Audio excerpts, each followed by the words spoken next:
Hey, what's up? It's Matt Toka, and you're watching SPC TV.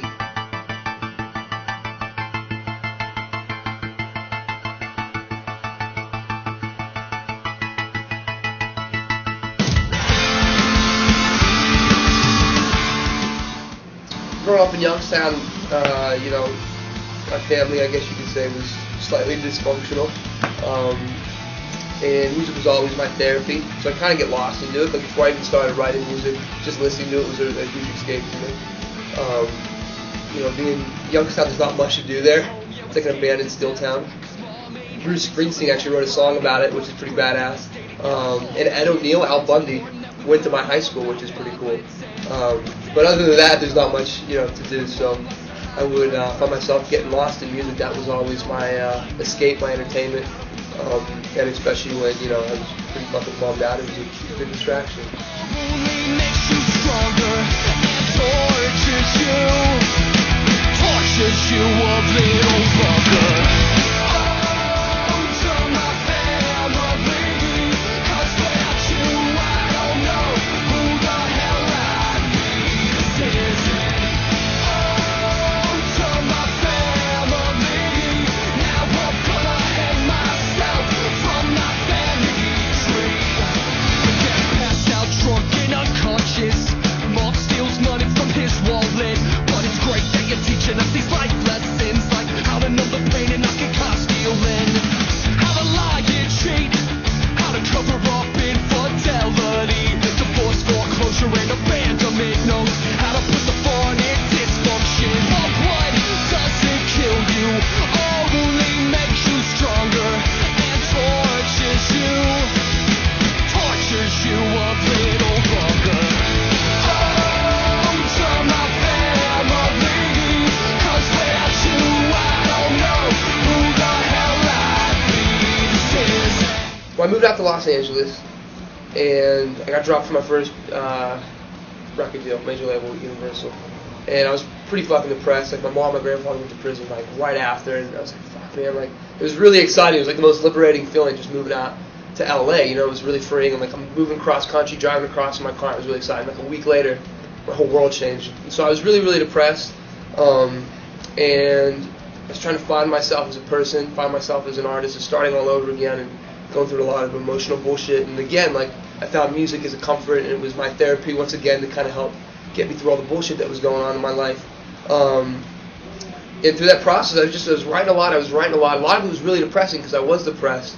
And after a while, I was kind of like, you know what, like, I just don't want to be this guy, man. Like, I'm not having fun. This is too heavy. And, music has always been, first and foremost, something that was just fun for me. It was having fun. It was, when times weren't the best, it was a way for me to express myself in a positive and fun way. So I started writing more songs that had, they were a little more, maybe uplifting. Maybe the subject matter is dark. The music is still a little bit of fun. Or, maybe I'm being a smart ass in some of my lyrics, when I kind of put my personality in a lot of all my personalities in my lyrics. So, some of it, I guess, maybe has a smart ass tone to it, but, yeah.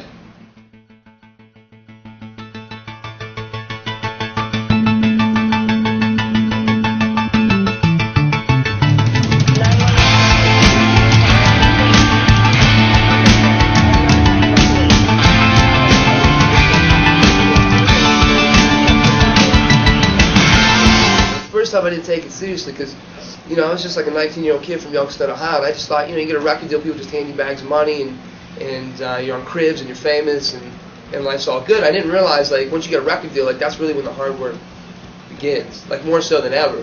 And I kind of viewed it the other way. Like, I thought, oh, this should be a party, and I didn't take it seriously. And, I really fucked up a lot of really good opportunities. And so when I got dropped, it was really humbling because, again, like, I moved out to Los Angeles, and I was playing street corners. And my other band, we're playing, a couple hundred people to upwards to 1,000+ people a night. And I had to start all over again, so it was really, really humbling. So when I got the second opportunity to be able to actually make music at the level that I wanted to make it, I just made a promise to myself not to take it for granted. And that's the big difference this time around is a large appreciation for just being able to have this opportunity and just being really, really thankful. And and a lot more focused and willing to work hard and put in the proper work that's necessary, you know.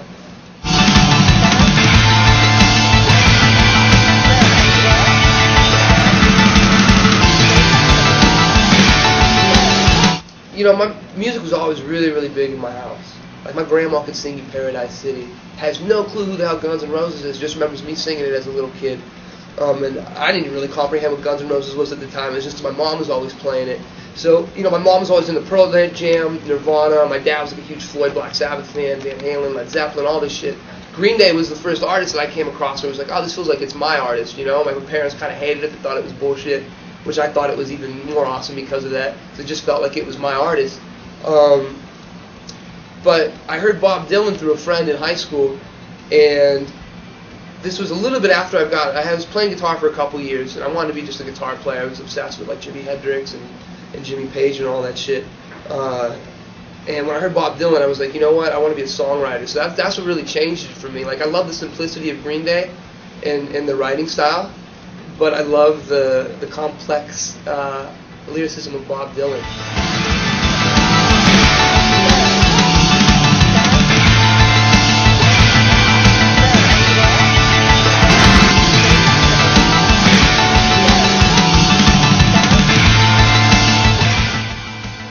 Especially being out on the road, we've been playing so much, it's helped condition me, which is great. It's helped get me in gear too for Warped Tour, because I know that's going to be a whole different ballpark when we're playing outside in the hot, humid weather. Yeah. Every night's amazing, just because, again, like having this opportunity the second time around, I'm really, really thankful. This is the first time actually touring as a solo artist, so like that's just fucking. I'm really just proud of myself, because it's been a journey. Been out in LA for like 5 years, struggling, and to see it all starting to kind of come together, it's fucking amazing. I'd probably say Lansing, Michigan, though, was probably the most fun, because kids were like crowd surfing the whole time, just really, really crazy, super receptive. Like, I think it was probably our best audience the whole tour. So that show was cool, and it was like just a shit ton of kids, man. And it was an exciting show. It was a lot of fun for me.